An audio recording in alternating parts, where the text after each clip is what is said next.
Buenas compañeros, bienvenidos al simposio sobre el texto de investigación. Mi grupo está conformado por Frederick Smith, Giselle Mesa, Andrea Benavides y mi persona, Caroline de la Hoz. En el video vamos a hablar acerca del marco metodológico, el análisis de las técnicas de instrumentos empleados en el diagnóstico de un texto investigativo, la propuesta metodológica, análisis de resultados de la propuesta, las conclusiones, las recomendaciones y la lista de referencias según las normas APA.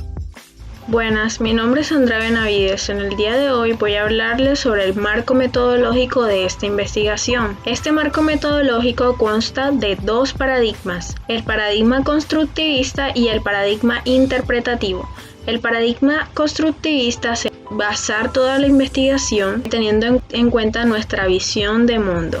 El paradigma interpretativo, del que también se sirve esta investigación, se realizan conjeturas teniendo en cuenta para después poder realizar posibles hipótesis. El tipo de investigación es explicativa teniendo en cuenta sucesos experimentales o teniendo en cuenta bases teóricas se realizan las hipótesis que permiten los posibles planteamientos. El enfoque metodológico es el cuantitativo y el cualitativo. De estos se sirven las técnicas e instrumentos que se realizaron en esta investigación, como es la descripción de cifras por medio de cuadros o gráficas. Y en este se está empleando obviamente el método cuantitativo. Luego ponen los resultados principales, el planteamiento de características. Todo esto se basa en un modelo empírico en el que se basó esta investigación. Y por último, las conclusiones y los resultados. En el marco contextual tenemos que se basó en las pruebas HIPFES en Bogotá en el año 1999. La población o muestra que se tuvo en cuenta para esta investigación fueron los estudiantes que realizaron esta prueba en el año 1999 en la ciudad de Bogotá, Colombia. Las fases de la investigación, en primer lugar, es plantear un interrogante o hipótesis general. En esta investigación, la hipótesis general fue quiénes tienen oportunidad a una buena educación secundaria y quiénes no. Después se realizaron unas posibles conjeturas teniendo en cuenta esta hipótesis general. Luego se dio la recapitulación y el análisis de estos datos. Se empleó como referencia bibliográfica los resultados de las pruebas HIPFES del año 1999.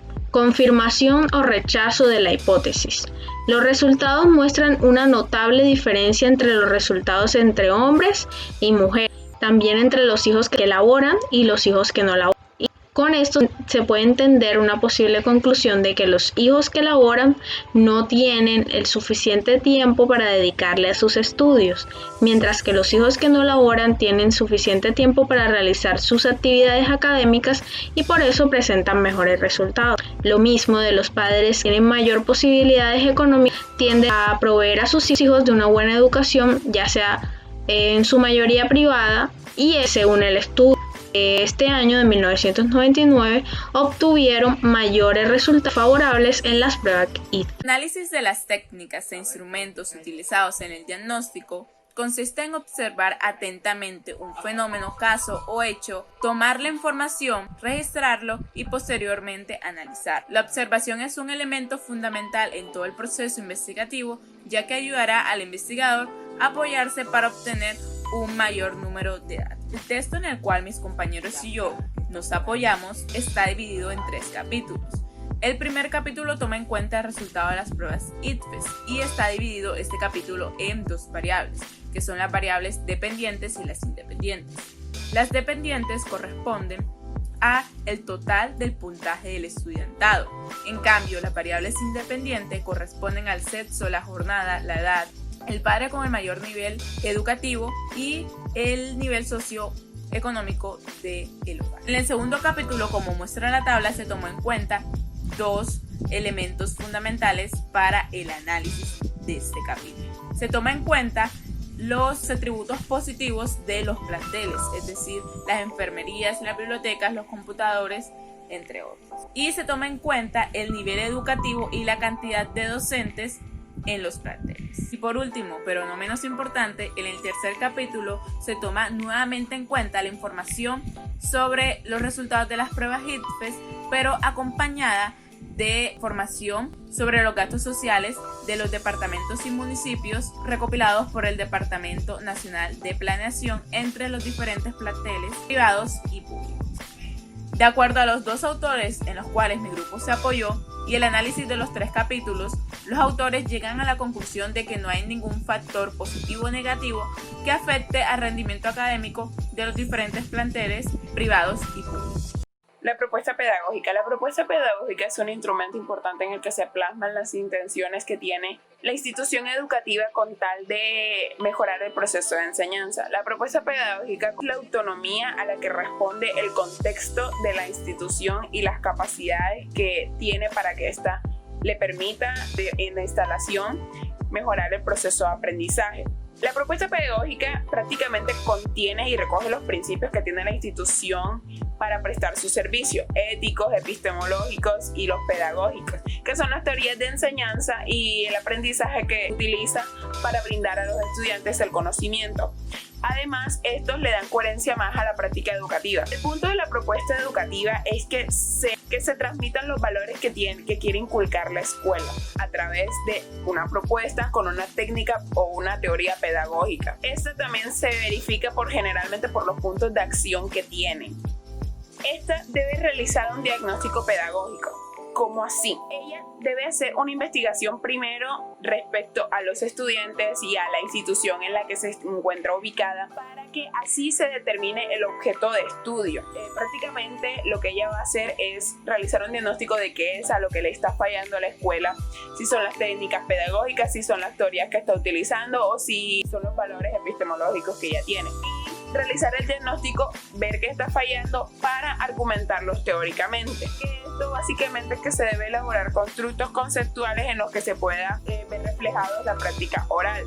Los constructos pedagógicos conceptuales sirven para que los profesores se ubiquen y hagan la práctica pedagógica. Y por último, debes poner una alternativa didáctica. El punto de la propuesta pedagógica no solamente es realizar un diagnóstico, ver qué está fallando y argumentarlos teóricamente, sino también al mismo tiempo exponer una nueva técnica para que se cambie ese error en el que está cayendo la institución en el momento. Estas acciones deben fortalecer más que todo el aprendizaje de los estudiantes, siempre apuntado a que se mejore la calidad en la que se está brindando la enseñanza y apuntando a que el aprendizaje de los estudiantes sea mucho más ameno. El punto de la propuesta pedagógica siempre radicará en que los docentes brinden a los estudiantes mejores herramientas para su aprendizaje, y la propuesta pedagógica condensa todo lo que ya ha notado que está mal en la práctica pedagógica, mejorarlos y proponerlos para que se dé un cambio, argumentado siempre de manera teórica.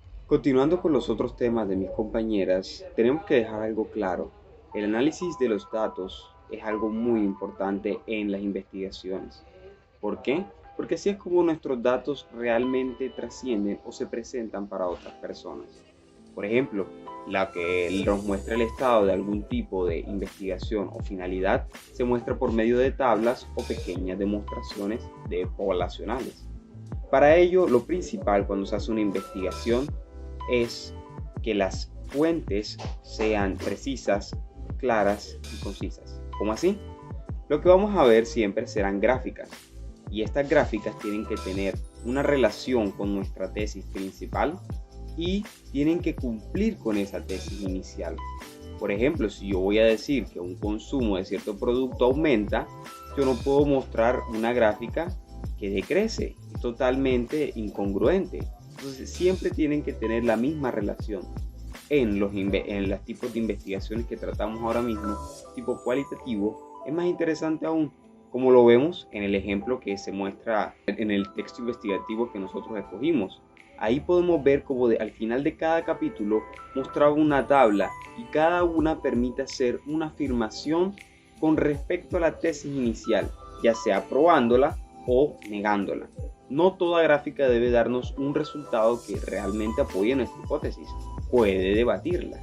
Sin embargo, nosotros debemos aprender a analizarla o a llegar al final teniendo en cuenta cada uno de los puntos a los que se llegó, la relación de esa tabla con nuestra tesis y, por último, y no menos importante, la capacidad que tienen los estudios de ser verídicos. Tienen que ser 100% exactos que por eso utilizamos una tabla. En las conclusiones de un trabajo investigativo se redactan o se escriben los hechos conocidos que se obtuvieron a partir del nuevo conocimiento de la investigación del texto. ¿Esto qué quiere decir? Las conclusiones son el resultado de la investigación que se brindó en el texto investigativo anteriormente y el proceso de razonamiento que este mismo genera da como resultado las conclusiones de un trabajo.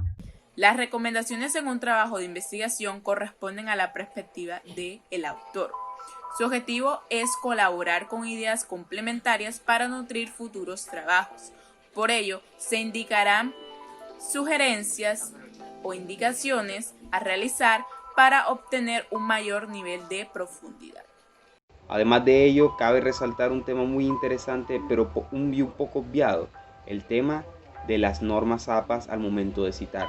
En las investigaciones, nuestros datos y los utensilios que empleamos al momento de utilizar o graficar tienen que ser correctamente mencionados en la bibliografía. Tenemos un ejemplo ahí en las diapositivas de cómo mostrar o cómo verlos, pero principalmente es mencionando el autor, principalmente con su primera inicial, escribir el año, el título y todo debe quedar correctamente nombrado porque sería empleado para cualquier tipo de obra.